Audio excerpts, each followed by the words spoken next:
Hello, my name is Mary, and welcome to my YouTube channel, Let Us Reason. The purpose of this channel is to reason through some issues, some topics. We want to basically be checking out truth, reality, and reason. No one wants to believe a lie. Believing a lie is called being deceived. An example of that would be believing in Santa Claus, for example. That's something that most of us can relate to. We believe with our whole hearts that Santa was real. And then maybe someone crushed our beliefs by telling us the truth, just cold turkey, without us even researching it. But most of us, as we got older, can remember just reasoning through the whole idea of Santa Claus and kind of coming to the conclusion in our own hearts before we told our parents that there was no Santa. That was not possible. So we all have kind of an experience about believing a lie or being deceived, because that's what believing in Santa actually was. And we know that a lie is not reality. It has no material substance to it. It does not exist, and it has no power unless you give it power. And I commercially, of course, that Santa Claus deception is got tons of power. Is hugely powerful. And is powerful over many little children. We use it to manipulate them into being good, for example, with the bribery of gifts and Santa's approval and all these things that aren't true. So we can see how dangerous this is, but you can take this into many phases or beliefs in our adult life. It's just made me question what is true, and I don't want to believe a lie, and I'm sure that you don't either. Lies don't exist. Jesus said, "You will know the truth, and the truth will set you free." And that's a really profound statement. If I'm not free indeed, then I must be holding on to some type of immaterial lie, something that doesn't exist, that's holding me back mentally from receiving the truth and receiving righteousness. Because truth, pure unadulterated truth, is righteousness, or righteousness, I should say, is pure unadulterated truth. And that's exciting. And so anyway, that's the point of our channel, is to just basically gain knowledge, to not be deceived. We gain knowledge through a careful experiment.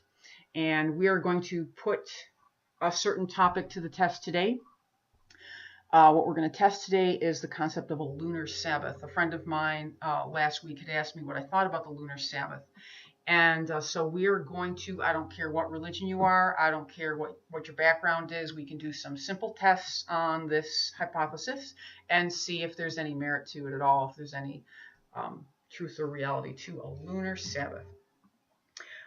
Feast keeping and Sabbath keeping are becoming extremely popular right now throughout the world, and that's very exciting. But with that goes a lot of confusion and a lot of arguments about it. So we do need to spend some time in really researching the reality of the feasts, the new moons, Sabbaths. Should a Sabbath follow a weekly cycle, a 7-day cycle? Should it follow the moon instead? Should we start counting 7 days from the new moon?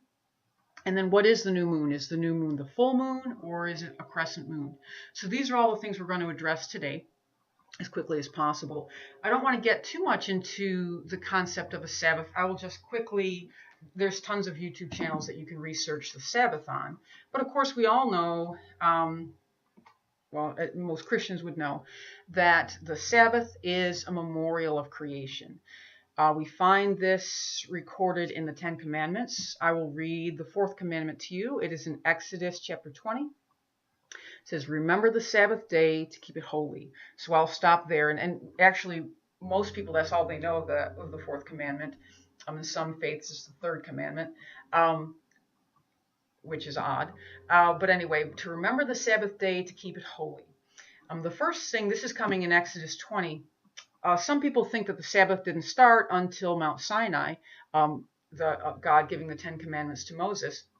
Well, God wouldn't have told Moses and the Israelites to remember the Sabbath day if it's something that they hadn't already been aware of in the past. I wouldn't tell you to remember that time that we took a walk and we walked your dogs and they got really tired and we ended up carrying your dogs. So remember that? Well, I would only say that to my friend if we actually had that experience in the past. That's something that her and I could remember. So God says, remember the Sabbath day. That's also something that we can do. That is funny that that's the one commandment that starts out with the word remember, and that's the one commandment that most people forget about. But it's coming back into popularity now. People are starting to remember it, which is good. We're also told in that first sentence to keep it holy, and so that's something that only I can do. I can only keep something holy, and He's going to tell us how to keep it holy. He says, 6 days you shall labor and do all your work, but the seventh day is the Sabbath of the Lord your God. In it you shall do no work, you, nor your son, nor your daughter, nor your male servant, nor your female servant, nor your cattle, nor the stranger who is within your gates. For, and here's why, you're going to do this to keep it holy. For in 6 days the Lord made the heavens, the earth, the sea, and all that is in them. And He rested on the seventh day. So this is the commandment that identifies who God is. He's our creator. He made the heavens, the earth, the sea, and all that is in them in 6 days. And on the seventh day He rested. So that's why He wants us to do the same thing. Therefore the Lord blessed the Sabbath day and hallowed it. So we can see that the Sabbath is a memorial of creation. And we know that the creation story is written in Genesis chapters 1 and 2. And we know that He did rest on the seventh day. Genesis 2 says, verse 1, thus the heavens and the earth and the hosts of them were finished. And on the seventh day God ended His work which He had done, and He rested on the seventh day from all His work which He had done. Then God blessed the seventh day and sanctified it, because He rested from all His work which He had created and made. So we see that this fourth commandment obviously goes back to Genesis chapter 2, memorializing His creation. And we could see, if I was going to ask you, why do we worship God anyway? Some people would say, well, He's God, which is what most people say. I probably would have said that too. But we actually worship God, the Bible says, because He created us. Let's take a look at Revelation 4. And I'm going to start in verse 10. I'm just taking a little excerpt out of here. It says here, the 24 elders fall down before Him who sits on the throne and worship Him who lives forever and ever, and cast their crowns before the throne, saying, You are worthy, O Lord, to receive glory and honor and power. Why? Because, for you created all things, and by your will they exist and were created. So we can say that is why we worship God, because He is our creator. Another place that talks about this, that also is part of the reason why the Sabbath is becoming so popular, is Revelation 14. I will read Revelation 14, verse 6. And this is the one of the seven angels of Revelation 14, one of the six angels actually. Jesus is one of the messengers, so some people will count it as seven angels. But this first angel says, Then I saw another angel flying in the midst of heaven, having the everlasting gospel to preach to those who dwell on the earth, to every nation, tribe, tongue, and people, saying with a loud voice, Fear God and give glory to Him, for the hour of His judgment has come, and worship Him who made heaven, the earth, the sea, and the springs of water. So we can see this is practically a direct quote from the fourth commandment. This is the cornerstone of the everlasting gospel, to worship God who made heaven, earth, the sea, and the springs of water. So we're told in Revelation that this is the everlasting gospel that's going to go out to the whole world again, which is why the Sabbath is becoming so popular, because that's what's going on right now, which is awesome. So cool. All right. So now that's just a little background on the Sabbath. You can do more research on that. But the question is, someone asked, a friend of mine, should we follow the lunar Sabbath? And what is a lunar Sabbath? Is there such thing as a lunar Sabbath? We know that the heavenly calendar is actually based on an interplay between the sun and the moon in the heavens. It's something that makes a lot of sense. It keeps perfect time. Everyone can see it. Everyone knows when the equinoxes, the vernal equinox, or the solstices. We see that the sun has a cycle. We can also see that the moon has a cycle, and they're not exactly the same length of time. The moon goes a little bit slower in its cycle than the sun does. The sun goes faster than the moon by just a little bit.